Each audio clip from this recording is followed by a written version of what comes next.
Next हम लोग देखते हैं अनदर इम्पोर्टेंट पॉइंट्स जो हैं आपके AIA-PGT में आ सकते हैं और वो कौन-कौन से हैं, ठीक है? तो फर्स्ट जो है ये बहुत इम्पोर्टेंट क्वेश्चन बनता है सुपरफिशियल रिफ्लेक्स। हमारी बॉडी में बहुत सारे रिफ्लेक्सेस होते हैं और उसमें जो सुपरफिशियल रिफ्लेक्स कौन-कौन से हैं, उसमें आता है प्लांटर रिफ्लेक्स, दूसरा आता है एब्डोमिनल रिफ्लेक्स, तीसरा आता है कॉर्नियल रिफ्लेक्स, नेक्स्ट आता है कंजंक्टिवल रिफ्लेक्स एंड लास्ट है क्रीमेस्टिक रिफ्लेक्स। ठीक है, तो ये 5 इंपॉर्टेंट रिफ्लेक्स हैं जो सुपरफिशियल रिफ्लेक्स हैं, एग्जाम में आ सकते हैं। सी वाले 3 हैं corneal, conjunctival, cremasteric reflex, abdominal reflex and plantar reflex. इन सभी को सुपरफिशियल रिफ्लेक्स कहते हैं। खासकर जो प्लांटर रिफ्लेक्स है कई बार एग्जाम में आता है। वो टाइप किस टाइप का रिफ्लेक्स है? सुपरफिशियल रिफ्लेक्स है, आपको याद रखना है। ठीक है, नेक्स्ट हम बात करते हैं डीप रिफ्लेक्स। अभी हमने देखा सुपरफिशियल रिफ्लेक्स, ठीक है, अब हम देखते हैं डीप रिफ्लेक्स। डीप रिफ्लेक्स कौन कौन से होते हैं? नी jerk, bicep jerk, tricep jerk, ankle jerk, jaw jerk. ठीक है, नी जर्क डीप रिफ्लेक्स है, बाइसेप जर्क डीप रिफ्लेक्स है, ट्राइसेप, एंकल एंड जॉ, ये 5 इंपॉर्टेंट जो जर्क हैं ये क्या कहलाते हैं? आपके डीप रिफ्लेक्स कहलाते हैं। तो superficial reflex and deep reflex ये एग्जाम में कई बार आता है, ये आपको याद रहना चाहिए।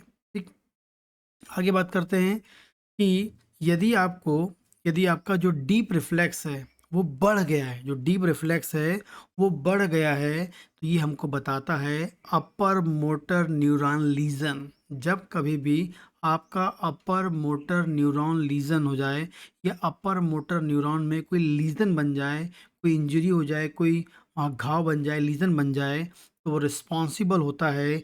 डीप रिफ्लेक्स कैसा होता है? एग्जाग्रेटेड हो जाता है, बढ़ जाता है। तो जब भी आपका डीप रिफ्लेक्स बढ़ता है, मतलब डीप रिफ्लेक्स में बताया मैंने आपको नी jerk, bicep jerk, tricep jerk, ankle jerk, jaw jerk, ये जब ये बढ़ते हैं तब इसकी जो रिफ्लेक्स की जो है कंडीशन बढ़ती है। इसका मतलब है आपका अपर मोटर न्यूरॉन UMN, ठीक है, अपर मोटर न्यूरॉन में क्या हो गया है? लीजन हो गया है, जो रिस्पॉन्सिबल होता है डीप रिफ्लेक्स को बढ़ाने के लिए, एग्जाग्रेट करने के लिए।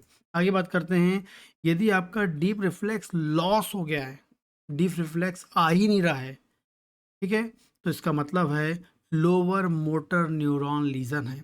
बहुत इंपॉर्टेंट क्वेश्चन बनता है लोअर मोटर न्यूरॉन। यदि लोअर मोटर न्यूरॉन में लीजन हो गया तो डीप रिफ्लेक्स नहीं आएगा, बिल्कुल नहीं आएगा, लॉस हो जाएगा। यदि अपर मोटर न्यूरॉन लीजन आपका मिल रहा है तो रिफ्लेक्स क्या हो जाएगा? एग्जैगरेटेड हो जाएगा। आगे बात करेंगे, लास्ट हम बात करेंगे एब्सेंस ऑफ प्लांटर या एब्डोमिनल रिफ्लेक्स। यदि आपको एब्डोमिनल एंड प्लांटर रिफ्लेक्स नहीं मिलता है, एब्डोमिनल एंड प्लांटर रिफ्लेक्स नहीं मिलता है, ये हमको बताता है पायरामिडल ट्रैक इंजरी के बारे में क्वेश्चन आता है। यदि पायरामिडल ट्रैक में इंजरी हो जाए, पायरामिडल ट्रैक जिसके अंदर नर्व जाती हैं, वो ट्रैक में इंजरी हो जाए, तो क्या करता है? एब्डोमिनल रिफ्लेक्स नहीं मिलता है, प्लांटर रिफ्लेक्स आपको नहीं मिलता है। कई बार रोड साइड का एक्सीडेंट पेशेंट आता है, उस पे हमको प्लांटर रिफ्लेक्स नहीं मिलते हैं, इसका मतलब है क्या? उसको पायरामिडल ट्रैक इंजरी हो गई है।